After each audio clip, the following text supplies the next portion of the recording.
Hello everyone and welcome back to my Bold and Beautiful 29 YouTube channel. I hope you guys are having a wonderful day. Before we start, please hit the subscribe button and give this video a thumbs up. Dylan to face Steffi and Finn.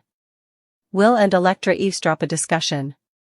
Dylan has just confessed to Electra.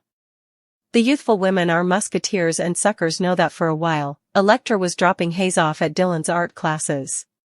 Chief Bradley keeps telling everyone that a riddle person mowed Luna down. Dylan told Electra that the police formally know the verity.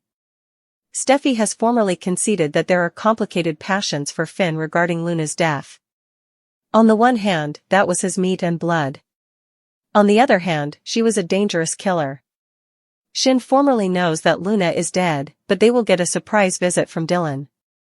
The art school teacher will admit that she's the person who killed Luna.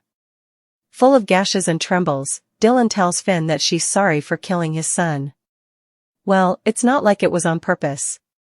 We see Finn and Steffi condemning Dylan for what happened. It was an accident, Luna jumped in front of the auto, and a manhunt was underway. However, if that's the whole verity, it seems there are still many missing pieces in this plot. Bill has a proposition. The man wants Katie to work at Spencer Publications. The man says that Katie would have to answer to Ridge presently. It's a big decision for Katie and likely for Will as well. Electra and Will are standing on the staircase. It appears to be at the Spencer manse. They're standing still and hearkening nearly to a discussion. It's assumed that Will and Electra hear Bill's proposition to Katie. This could put both Will and Electra in another moral dilemma. Luna was hit and killed by an auto.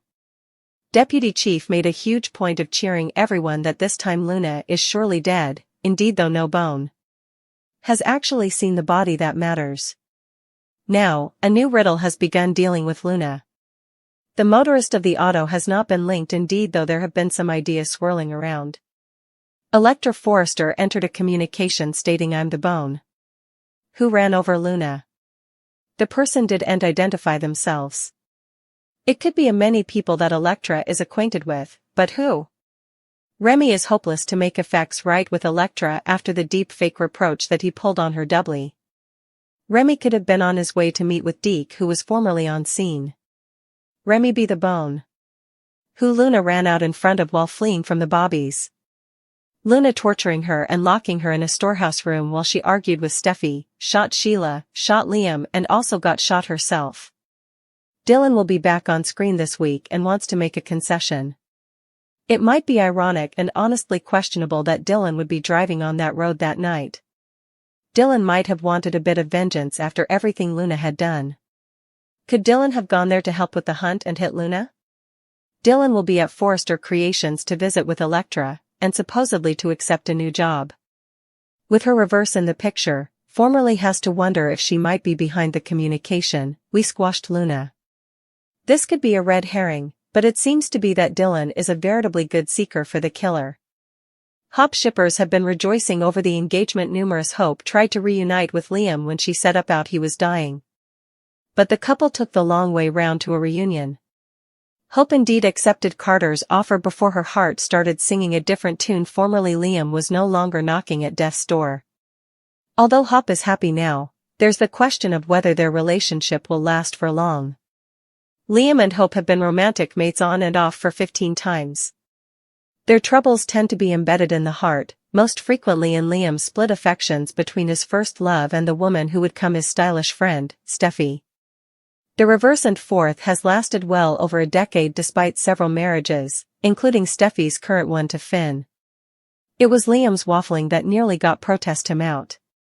With that being the case, he could be entering a new period that'll delight suckers of his love with Hope. In the fate of Hope's affair with Thomas and Liam's incapability to convert Steffi to leave Finn. He'd spent a decade and some change at the center of a love triangle, which sounded to have met its end with neither woman choosing Liam in the process. Ivy, but didn't pursue that connection once she was back in LA. They also bypassed circling back to Hop to give Hope's new connection with Carter a chance. Formerly she stopped trying to turn Finn's eye toward her. This left Belle with a dilemma. Where does Liam go from then? Near-death jests and liars serve as catalysts for significant change. In Liam's case, surviving a projectile crack and chancing out that his cancer opinion was a fiddle gave him a new parcel on life. He's been determined not to squander it, and that's manifested in his pursuit of a reunion with Hope. He's sworn to her that the issues they had in the history, with his disunited heart, wouldn't be a problem this time around. Her own family is confident in this statement, substantially because Steffi is happily married. But we can probably be confident about it, too. This means that he'll be loyal going forward. However, formerly wedded bliss begins to rot as Hop settles into the day-to-day of being married again. The couple's obstacles may not be romantic in nature. If that's the case, it's possible that their drama will stem from family issues or dissensions over differing opinions on how to handle a situation. But if affairs of the heart do come into play again, it'll probably be on Hope's end and not Liam's. Cleric prayed Taylor to meet with him. He wanted to bandy what had happened between them. He made a shocking move in his particular life. At Taylor's, Deacon said he felt commodity between them. Taylor told him that it couldn't be again. Deacon advised her that they both would no way have an experience like that again. She also told him this was an functionary remedy session. They would have to maintain a professional relationship from now on. Both agreed that the clinch was unhappy. Their discussion ended rather snappily. It appears that Deacon wouldn't be spending important time at Taylor's office. She doesn't want to toe the line with her cases, especially one who's wedded to another woman. What Taylor also doesn't realize is that she dodged a pellet. Sheila told Lee that she'd kill Taylor if she ever crossed the line with her hubby. Lee went to see Sheila at Il Giardino because she wanted to make sure she wouldn't follow through on her word. The two have clicked over their participated experience as grandmothers to a murderous granddaughter. Sheila and Lee went from abhorring each other to permitting one another and having deep exchanges. Cleric felt rejected following his discussion with Taylor. He ended up back at the apartment, where Sheila was staying for him.